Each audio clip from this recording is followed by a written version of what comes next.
Praise the lord. మనందరికీ రక్షకుడైన యేసుక్రీస్తు ప్రశస్త నామములో మీ అందరికి వందనాలు, శుభాలు, దైవాశీస్సులు.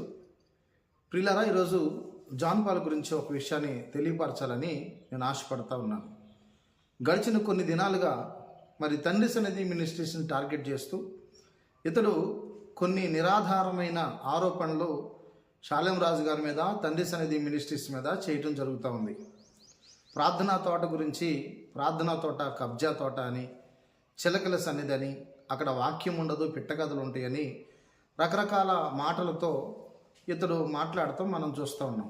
అయితే అసలు ఈ మణికంఠ స్వామి ఇలా మాట్లాడటానికి గల కారణం ఏంటి? ఎదుటి సేవకుల్ని దుమ్మెత్తిపోస్తూ వాళ్ళ క్యారెక్టర్ని అసాసినేట్ చేయడానికి గల కారణం ఏంటి అంటే, మొట్టమొదటిది ఇతనికి చదువు లేదు. ఇతడు 1వ తరగతి మాత్రమే చదివాడు. వాళ్ళు ఉంటున్న ఏరియాలో మాకు అందిన సమాచారం ప్రకారం వాళ్ళ నాన్నగారు ఇతను స్కూల్లో జాయిన్ చేస్తే, చిన్నప్పుడే స్కూల్లో జాయిన్ చేస్తే చదవుకోకుండా పిల్లలమ్మటి గోలీకాయలకి, గోడింబిళ్ళాటికి వెళ్ళారని మాకు తెలిసిన సమాచారం. విషయానికి వస్తే ఎందుకు ఈరోజు మీ ముందుకు రావడానికి కారణం ఏంటంటే, జాన్ పాల్ గురించి కొన్ని విషయాలు మీకు తెలియాలి. ఏంటంటే, ఇతడు ఉంటున్న ఏరియా కడప. అయితే నేటివ్ ప్లేస్ ఎక్కడ అంటే అన్నమయ్య జిల్లా ఎర్రబల్లి మండలం పెదవీడు అనే గ్రామం, వీళ్ళు స్వగ్రామం. అయితే ఈ జాన్ పాల్ వాళ్ళ నాన్నగారుకి 3 భార్యలు ఉన్నారు. 3 భార్యలు ఎందుకు ఉన్నారు ఏంటి అని మీరు అడగకూడదు, నేను చెప్పకూడదు. ఎందుకంటే అది పర్సనల్ లైఫ్. 3 భార్యలు పెట్టుకున్న ఈయన 3వ భార్య ఎవరినైతే చేసుకున్నాడో అతనికి పుట్టినవాడే ఈ మణికంఠ స్వామి. ఎందుకంటే 3 భార్యలతో పాపం ఆయన కుటుంబాన్ని లేగలేక పిల్లల్ని చదివించుకోలేని పరిస్థితుల్లో, ఈ మణికంఠ స్వామిని స్టడీస్కి వెళ్తే పట్టించుకోలేని పరిస్థితుల్లో ఇతను గోలీకాయలు, గోడెంబెళ్ళ ఆటలాడుతూ సరిగ్గా చదువుకోలేదు. మీరు అనొచ్చు, మరి ఏందన్నా వీడియోలు చేస్తున్నాడు, కోటు బూటి వేస్తున్నారంటే అందరికీ వేస్తారు. సర్కస్లో కోతికి కూడా డ్రెస్ వేస్తారు, అంత మాత్రాన కోతి మనిషి అయిపోదు కదా. ఇంకా విషయానికి వస్తే దేవుని బిడ్డారా, ఈ మణికంఠ స్వామి యొక్క బ్యాక్గ్రౌండ్ ఏంటి అంటే, వీళ్ళ నాన్నగారు చేతబడి చేసే కుటుంబం వీళ్ళది. నేను చెప్పలేదు, మా నాన్నగారు చేతబడి చేసేవాడని జాన్ పాల్ మాటల్లోనే ఒకసారి మనం విందాం. ఏదో మంత్రాలు అన్నారు, అఘోరి అనలేదు, అలాంటి మాంత్రిక విద్యను నేర్చిన వాడు అని చెప్పారు. ఇలాంటి మాత్రం తెలియదు. చేతబడి చేసేవాడు. ఒక చేతబడి ఏ స్టేజ్ వరకు చేసేవాడు? చేతబడి ఏ స్టేజ్ వరకు చేసేవాడు? మా నాన్నకి 3 భార్యలు, మేము 3వ భార్య పిల్లలు అంటే చనిపోయారులేండి. మా అమ్మను పెళ్లి చేసుకున్న తర్వాత మాంత్రిక విద్య నేర్చాడు ఆయన. మీ అమ్మను పెళ్లి చేసుకున్న తర్వాత మాంత్రిక విద్య. అవును. చూశారు కదా, జాన్ పాల్ మాటలను తానే చెప్తా ఉన్నాడు. మా నాన్నగారికి 3 భార్యలు, నేను 3వ భార్య కొడుకుని అని ఇతను చెప్పాడు. ఇకపోతే ఎప్పుడైతే ఇతను పుట్టాడో వాళ్ళ నాన్న అప్పటి నుంచే చేతబడి చేయటం మొదలుపెట్టాడట. ఇక దీన్ని బట్టి మనకు అర్థమవుతుంది ఈ జాన్ పాల్ ఏ వాతావరణంలో పెరిగాడో మనకు అర్థమవుతుంది. చేతబడి చేసేవాడికి పుట్టినవాడు ఇంకెంతకంటే ఏం మాట్లాడగలుగుతాడు? ఇతనికి ఎంతకంటే ఎక్కువ జ్ఞానం ఉండిద్దా? ఆ కుంకుమ, ఆ పసుపు, ఆ చేతబడికి సంబంధించిన వస్తువులన్నింటిలో ఆరితేరినవాడు వాళ్ళ నాన్న అయితే, వాళ్ళ నాన్నగారి దగ్గర అదే విద్య ఇతను కూడా నేర్చుకున్నాడు. చేతబడి విద్య నేర్చుకున్నవాడు. నేను స్క్రీన్ మీద మీకు ఒక ఫోటో పెడతా, చూడండి ఒకసారి. అతని ముఖం చూస్తేనే మీకు అర్థమైపోయింది వీడు చేతబడి చేసేవాడని. ఒకసారి ఆ ఫోటో చూడండి మీరు ఒక్కసారి. చూశారుగా, వీడు ముఖం చూస్తేనే అర్థమవుతుంది మనకి జాన్ పాల్ చేతబడి చేసేవాడని. ఇక వీళ్ళ నాన్నగారికి 3 భార్యలు అవ్వటం వలన ఆయనకున్నది కొద్దిగే స్థలం. మరి 3 భార్యలు అంటే ఒక్కొక్క భార్యకి 2-3 పిల్లలు అయి ఉండొచ్చు. 3 భార్యల మీద కనీసం 9-10 మంది అన్న పిల్లలు ఉంటారు కదా. మరి పిల్లలకి ఆస్తి పంచాల్సిన పరిస్థితి ఆయనకి ఏర్పడినప్పుడు ఫస్ట్ భార్య పిల్లలకి ఎక్కువ అధికారం ఉండేది కనుక ఆయనకున్న కొద్ది స్థలాన్ని వాళ్ళకే రాసేయటం జరిగింది. ఇప్పుడు జాన్ పాల్ ఎప్పుడైతే పుట్టాడో జాన్ పాల్కి స్థలం లేకుండా అయిపోయింది. వాళ్ళ నాన్నగారితో దాని విషయంలో చాలా వాగ్వాదాలు జరిగినాయి. కాబట్టి వాళ్ళ నాన్నగారు చెప్పాడు, అయ్యా, మొదటి భార్య పిల్లలకి హక్కు ఉండేది కాబట్టి నాకున్న కొద్ది స్థలాన్ని వాళ్ళకే రాసేస్తున్నాను అని ఆయన చెప్పి ఆయన చనిపోయారు. ఇక ఆల్రెడీ చేతబడి కుటుంబంలో పుట్టి పెరిగాడు కాబట్టి ఇతనికి కూడా కొన్ని చేతబడులు చేసే శక్తులు వాళ్ళ నాన్నగారి దగ్గర నేర్చుకొని ఏం చేశాడంటే, వాళ్ళ గ్రామంలో కొంతమంది ఒక సైట్ మీద ఇతను కన్నుబడింది, స్థలం మీద ఇతను కన్నుబడి ఎలాగైనా సరే ఆ స్థలాన్ని నేను రాబట్టుకోవాలి. అది సుమారు 19 సెంట్ల స్థలం. ఇది నా సొంత మాటలు కాదు, తన్నోడితోనే చెప్పాడు, మేము చేతబడి చేస్తాం, మా నాన్నగారు చేతబడి చేస్తాడని. 19 సెంట్ల స్థలాన్ని ఎలాగైనా తన కైవసం చేసుకోవాలని ఆలోచన చేసి, వాళ్ళు మరి కొనటానికి తన దగ్గర డబ్బులు లేవు కాబట్టి చేతబడి చేసి వాళ్ళ కుటుంబంలో ఎవరైతే 19 సెంట్ల స్థలాన్ని కలిగి ఉన్నారో వాళ్ళ కుటుంబం మీద చేతబడి ప్రయోగం చేశాడు. చేతబడి ప్రయోగం చేసి చిన్నగా వాళ్ళు రోజు రోజుకి కుషించిపోతూ చివరికి చనిపోతే, ఆ ఎవరైతే చనిపోయిన కుటుంబంలో వాళ్ళ వారసుడు ఉన్నాడో వాడిని బెదిరించి అదిరించి, మీ కుటుంబానికి పట్టిన గతే నీకు కూడా పడుతుంది, జాగ్రత్త, మర్యాదగా ఆ 19 సెంట్ల స్థలం కనుక నా పేరు మీద రాయిపోతే నిన్ను కూడా చేతబడి చేసి లేపేస్తానని ఈ జాన్ పాల్ బెదిరించాడట. ఎప్పుడైతే ఈ జాన్ పాల్ బెదిరించాడో పాపం తల్లిదండ్రులను బాగొట్టుకున్న ఆ కుటుంబం, ఆ చిన్నోడు ఇంకా 19 సెంట్ల స్థలం చేసేదేం లేక జాన్ పాల్ దాన్ని కైవసం చేసుకున్నాడు. చూడండి, ఈ జాన్ పాల్ యొక్క బ్యాక్గ్రౌండ్ ఇది. వాళ్ళ నాన్నకి 3 భార్యలు, ఈయనకేమో 2. ఈయనకంటే వయసులో 12 సంవత్సరాల పెద్ద ఆవిడ్ని ఇతను చేసుకున్నాడు. అక్క అక్క అంటూ తిరుగుతూ అక్కని వివాహం చేసుకున్న సంస్కృతి వీడిది. మరి చేతబడి చేసే కుటుంబంలో పుట్టినోడికి ఇంకెంతకంటే ఏమి ఆలోచన ఉంటే, ఇంకెంతకంటే మంచితనం ఏముంటుంది చెప్పండి? చేతబడి చేసే కుటుంబంలో పుట్టినోడికి ఇంకెంతకంటే ఆలోచనలు ఏమైనా ఉంటే, మంచి ఆలోచనలు ఉంటాయా?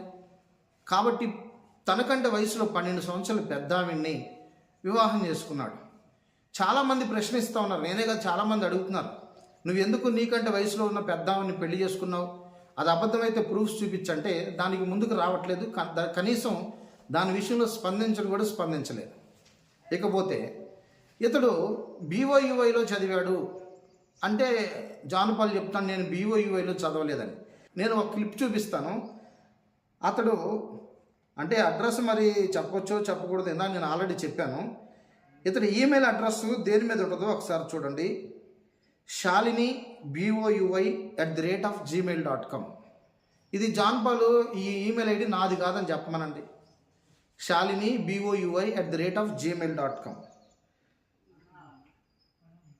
అదిగో చూడండి, శాలిని@gmail.com. అంటే ఒకవేళ ఇది ఎవరిదన్నా అనుకుంటారేమో. ఈ ఫోన్ నెంబర్ ఒకసారి చూడండి, కింద నెంబరు, పై నెంబర్ ఏమో పాతది జాన్ పాల్ వాడేది, కింద నెంబర్ 8978460195.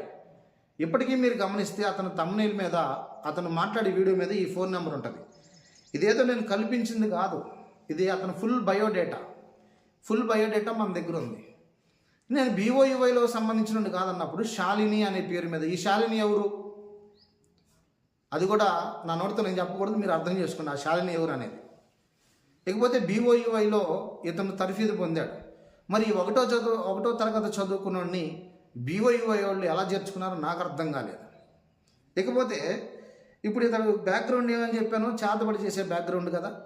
అన్యాయంగా ఒక కుటుంబాన్ని బెదిరించి, చేతబడి చేస్తానని బెదిరించి 19 సెంట్ల స్థలాన్ని కబ్జా చేశాడు. కాదని చెప్పమానండి జాన్ పాల్ని, మణికంఠ స్వామిని సవాల్ చేస్తున్నాను. అవసరమైతే ఆ ఏరియాకి వెళ్ళి మీరు విచారించుకోండి, నేను చెప్పింది అబద్ధమైతే చూడండి. 19 సెంట్ల స్థలాన్ని కబ్జా చేశాడు. తనకంటే పెద్దదైన 12 సంవత్సరాలు పెద్దదైన ఆమెని వివాహం చేసుకున్నాడు. రెండోది BOUI సంస్థలో ఇతను చేరి శాలిని@gmail.com, శాలిని BOUI అన్నమాట నేను మీకు చూపించాను. ఇకపోతే చేతబడి చేసే కుటుంబం కనుక ఇతను పెద్దగా చదువుకోలేదు, 1వ తరగతి కూడా చదివాడో లేదో నాకు అయితే తెలియదు. పాపం వాళ్ళ నాన్న ఆర్థిక పరిస్థితుల వల్ల మరి 3 భార్యలు, మరి పిల్లలు చదివించలేని పరిస్థితుల్లో జాన్ పాల్ని చదివించకుండా వదిలేస్తే చేతబడి చేస్తూ బ్రతికాడు. తర్వాత ఎట్లాగో ప్రభువుని నమ్ముకున్నాడేమో, ప్రభువుని నమ్ముకున్నట్టుగా బతకట్లేదు. ఎందుకంటే అతని మాట తీరు చూస్తే మీకు అర్థమైపోయింది, చేతబడి చేసేవాడు ఏమైనా శుద్ధమైన మాటలు మాట్లాడగలుగుతాడండి? అన్నీ అశుద్ధమైన మాటలే చేతబడి చేసేవాడు పలుకుతాడు. ఒకసారి వీడు చూడండి ఎన్ని బూతులు మాట్లాడతాడు చూడండి.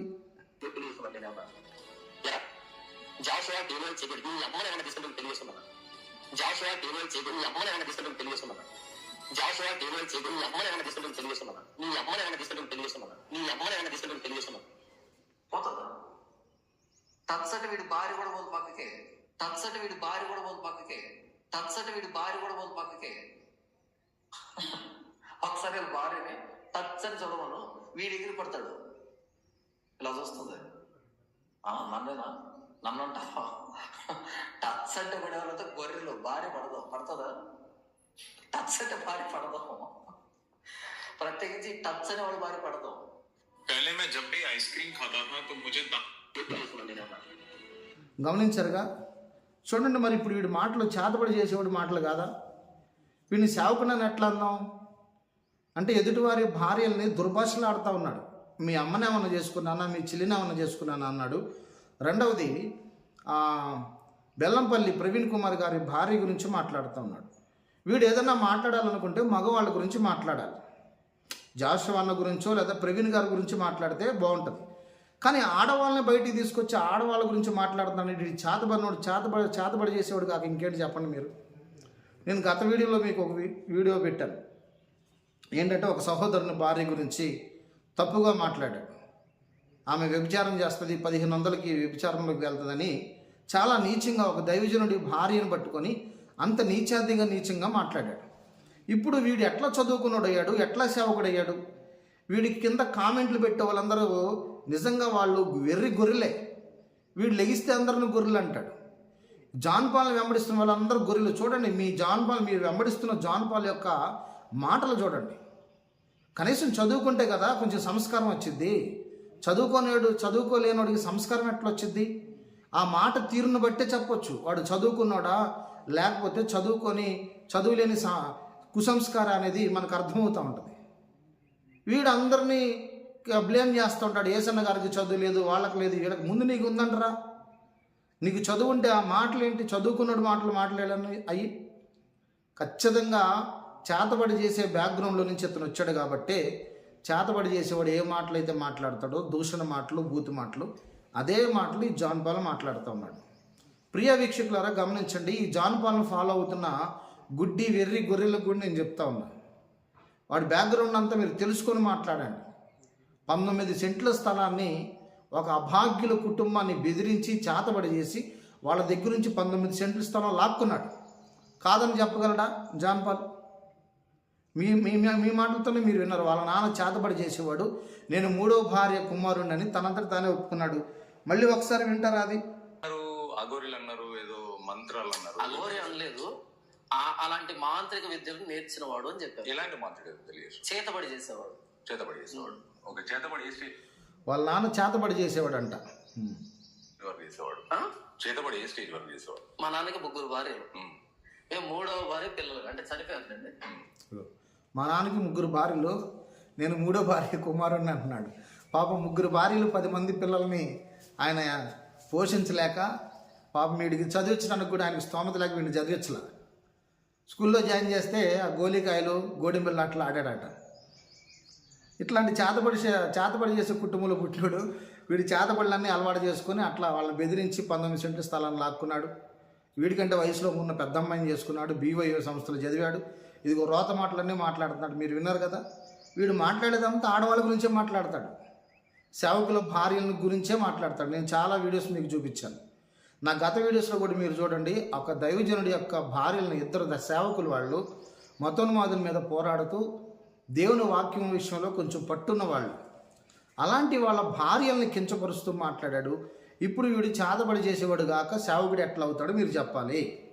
విగ్లైన వారి విషయాలన్నీ గమనించి ఇప్పుడైనా ఈ జాన్ పాల్ను ఫాలో అవుతున్న వారు జాన్ పాల్ను ఫాలో అవటం మానేసేయండి. లేకపోతే వీడు రేపొద్దున ఖచ్చితంగా నరకానికి పోతాడు.